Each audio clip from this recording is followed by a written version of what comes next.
Salutations, this is Grim Devell. Welcome back to our Let's Play of The Longing. Here we are in the Halls of Eternity. And look at this. There is a piece of paper.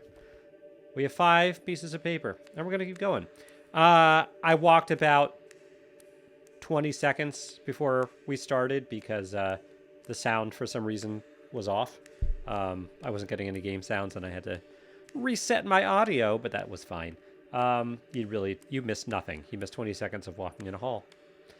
So yeah, here we are in the Halls of Eternity, picking up pieces of paper and hoping that we find a piece of wood and whatever else. This is where we found our curtain that we have in our base, and maybe just walking a really, really long time in the Halls of Eternity will yield more surprises. But this is going to be boring, y'all. This is going to be a boring episode. We have this music, which is a little off-putting to me. It's not as nice as the rest of the music. This is like anxiety music. It's just this constant hum of choral monotone.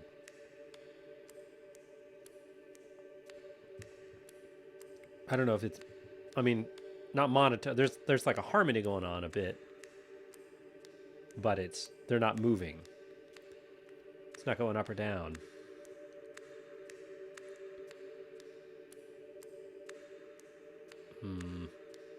So yeah, I assume we'll find more pieces of paper, and that's something. It's always nice to have more artwork.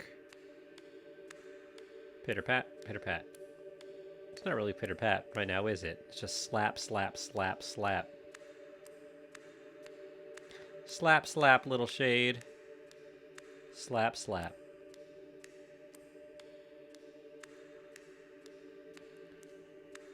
I don't even think about anything to talk about this episode.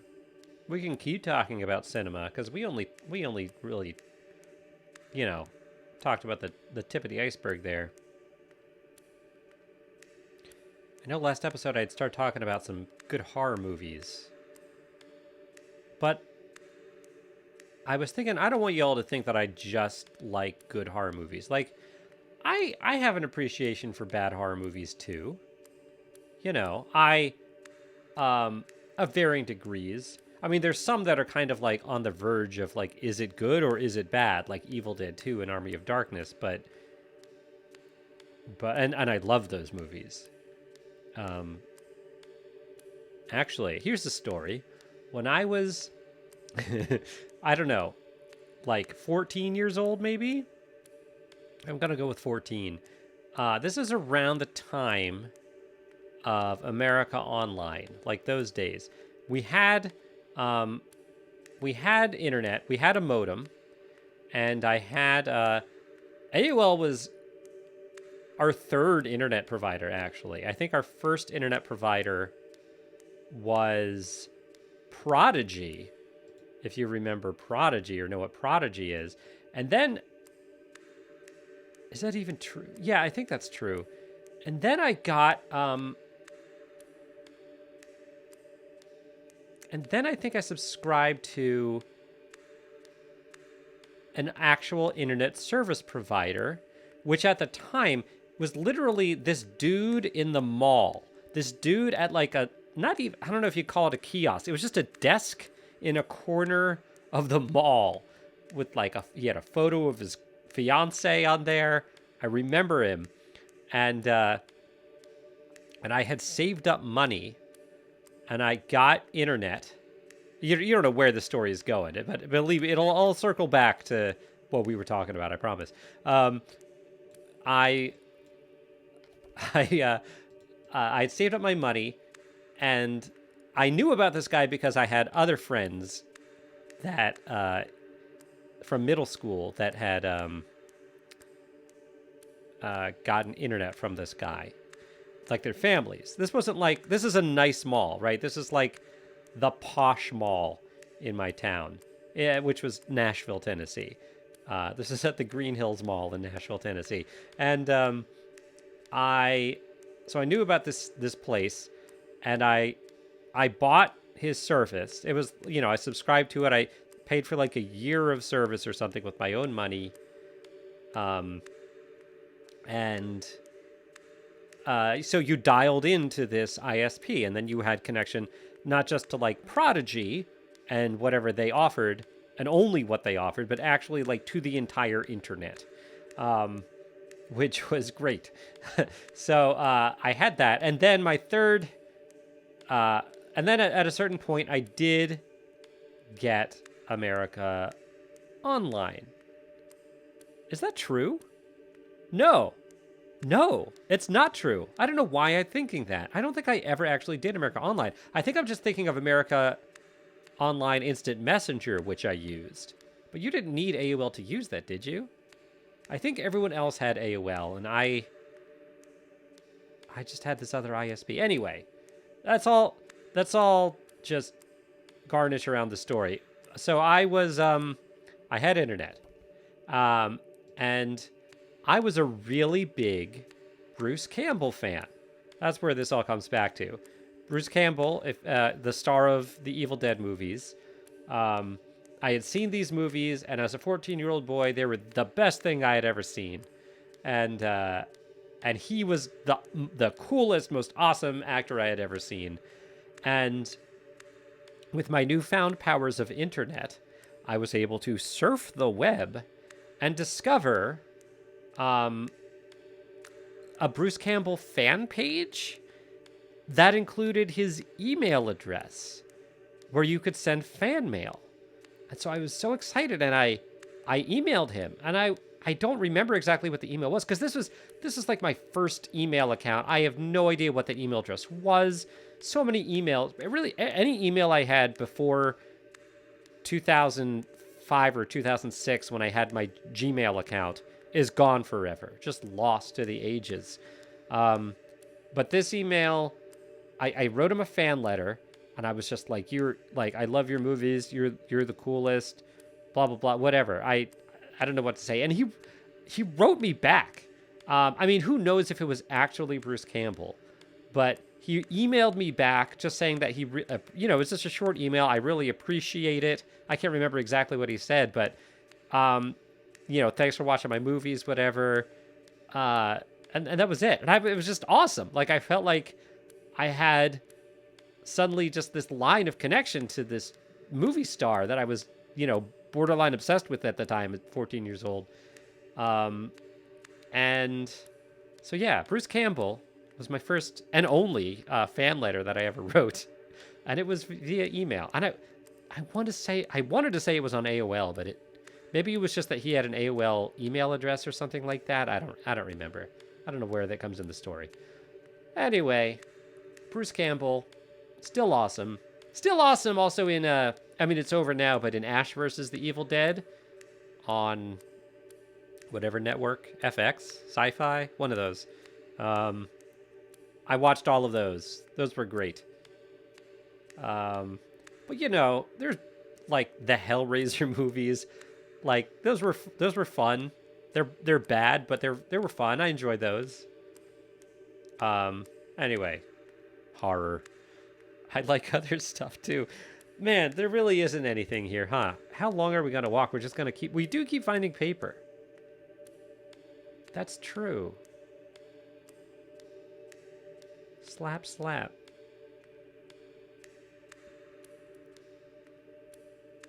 There we go. I think, you know what? Another director and this is another director that a lot of people get really into, but that I got really excited about when I was young, and turned me on to cinema was Stanley Kubrick, of course. And I don't remember, the first Kubrick movie I ever saw was definitely Full Metal Jacket, because I remember my parents renting it, and I was pretty young, and I didn't remember much of the movie, but I vividly remembered, well, you know what, if you haven't seen it, I'm not going to spoil it, but I vividly remembered a climactic scene in the movie, which you've seen. If you've seen it, you know what I'm talking about. It kind of splits Act 1 and Act 2. It's a dramatic climax, and it's not for kids. Very much not for kids. I didn't really care about the swearing. I don't remember that. My parents swore all the time, which may be kind of funny since, I don't swear on the channel. But but yeah, it was a violent movie. And I didn't know that was Stanley Kubrick at the time. I kind of realized later, like, oh, and he made that movie. I think it was probably A Clockwork Orange was probably the first one that I saw. And that was by me going to Blockbuster Video and renting it, and then being like, oh, I've heard of this movie. Watching it and then just being like, wow, what did I just watch? And then yeah, Full Metal Jacket. And here's another thing. I know I mentioned last episode that my favorite movie was Brazil. A close second, which I think for a while was my favorite movie, and is still way up there. I think a close second is Doctor Strangelove, or How I Learned to Stop Worrying and Love the Bomb. And by extension, I was borderline obsessed with Peter Sellers. I love Peter Sellers. I went through a big Peter Sellers phase where I watched every single Peter Sellers movie I could. I have all of the Pink Panther movies. He was an amazing actor, and I was just incredibly impressed. I think the first time I saw Doctor Strangelove, I didn't realize that Peter Sellers played 3 roles in the movie until after it was over, and I read the box or looked at it or something, and I was like, wait, that was the same actor? And I had no idea. I had no idea that I think all 3 of the roles he played, I didn't know they were all 3 different actors. And it's not like they had heavy makeup. I mean, it's a black and white movie. But yeah. Anyway, amazing movie if you haven't seen it also. And I remember seeing, I think the only movie Kubrick made while I was cognizant of who he was and was a fan was his last movie, Eyes Wide Shut. And I remember being super excited when that came out. I went to the movie theater, opening day, to see it. I went with a friend of mine that was a big fan. And it was good. People hated that movie when it came out. People were so upset. They expected this, a masterpiece by Kubrick. His last movie took forever. And it just wasn't what people were expecting. But I still liked it. I had a lot of really strange, I guess strange is the right word. Maybe not. Maybe I'm selling myself short. But I had some interesting and different views on sex when I was in high school. And back then I was an atheist, and but I still didn't believe in premarital sex because this is getting into a really weird part of my life and conversation that I did not expect to be going to, but I guess that's where the narrative is going here in the Halls of Eternity. I was a super jealous kid. I had a lot of depression and anxiety, and I don't know, I guess I'd grown up with this kind of movie fascination, the ideal thing is for a man and a woman to fall in love, and that's it. They're people are supposed to be meant for each other, fall in love and be meant for each other, and they shouldn't be with anyone except that person they're supposed to be with. That was this idea that I got from growing up, and I think just from watching movies and kind of being manipulated by this Hollywood love story thing, and then my own feelings of just jealousy and probably inadequacy and whatever. So I felt very strongly about this, and everyone in high school thought I was really weird, and it was a little difficult, but that was something I believed in high school, and a little bit of middle school, end of middle school and high school, and the beginning of college as well. I stuck with that. Oh my gosh! Also, The Godfather is a great movie. Look at this horse head. Okay. Well, this is certainly a reward for having walked in the halls of eternity for probably... Oh, I just got head of a horse achievement. Finally, another face to look at. I guess we keep walking. I think this whole episode is Halls of Eternity, quite frankly, because we're not turning back now. I think we're probably 45 minutes into the Halls of Eternity. Maybe a little, maybe 40.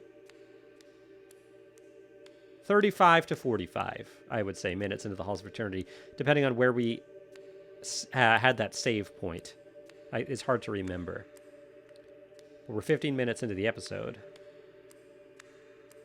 So, why did I say... Oh, so anyway, I was talking about that belief of mine because when I saw Eyes Wide Shut, it actually really resonated with me because I had all these feelings of...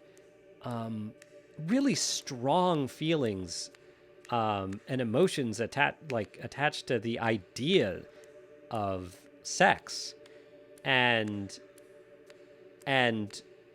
jealousy and infidelity, and that was kind of a focus of the movie, and I felt like it.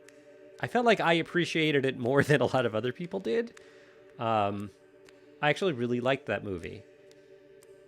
Anyway, and it's a good movie. I think it stands up. It's a little weird, but so are all of his movies. And of course, 2001, man. 2001: A Space Odyssey. That's another... I like to describe 2001 as the only G-rated horror movie that I can think of. Because it is. I think it's rated G, but it is definitely a horror movie. A great horror movie. A bloodless horror movie, but an amazing one. Yeah. All right. I don't know how... These conversations, they go all over the place. I feel like this game is like my diary, and you all are the voyeurs reading it. But that's fine. That's totally fine. I don't really have private, like, I know people are all concerned. I guess maybe older people, and I guess I'm an older person now. I'm 38. That people have all these hangups about privacy, concerns about privacy, and how we're losing it. I don't care. I don't have any...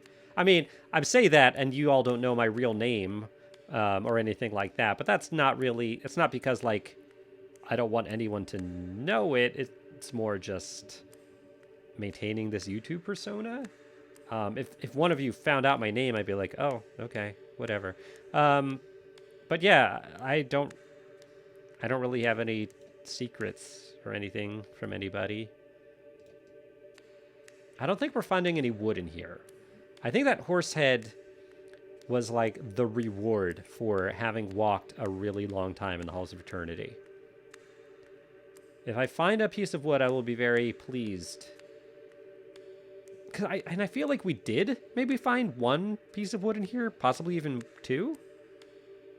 I could be wrong about that, though. Game is stalling. Why does this happen sometimes?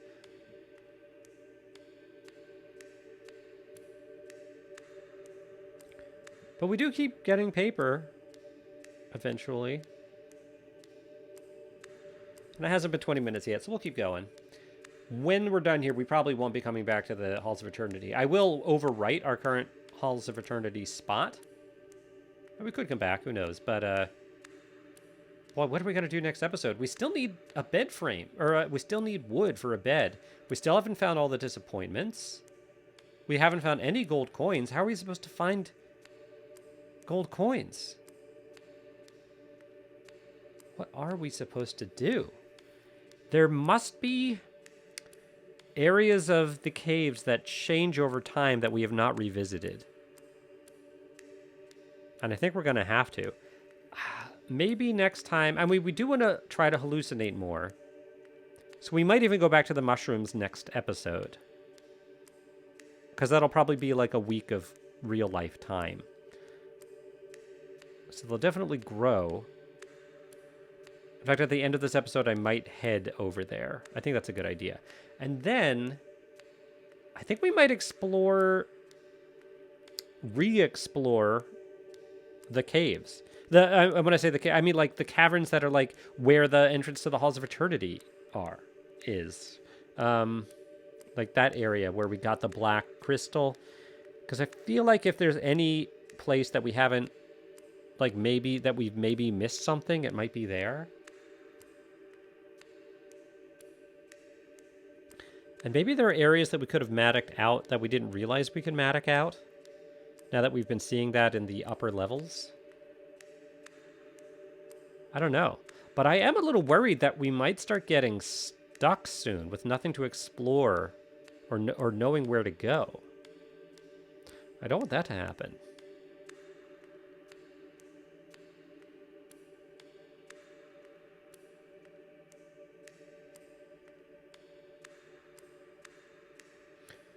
Slap, slap.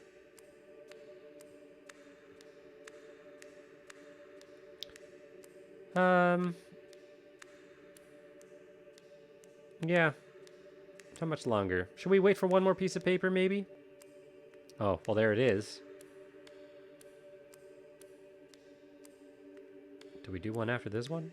I kind of don't want to give up on the wood. But I also think it's very unlikely that there's wood here. But you never know. You don't know until you keep walking forever. And we've picked up 9 pieces. All right. We picked up 9 pieces of paper while we're here, I think. Is that right? Did we start with 5? Or was the first one we picked up 5? Maybe we picked up 10? All right, let's get one more. I want one more. Let's get an even 15. And then we'll call it an episode.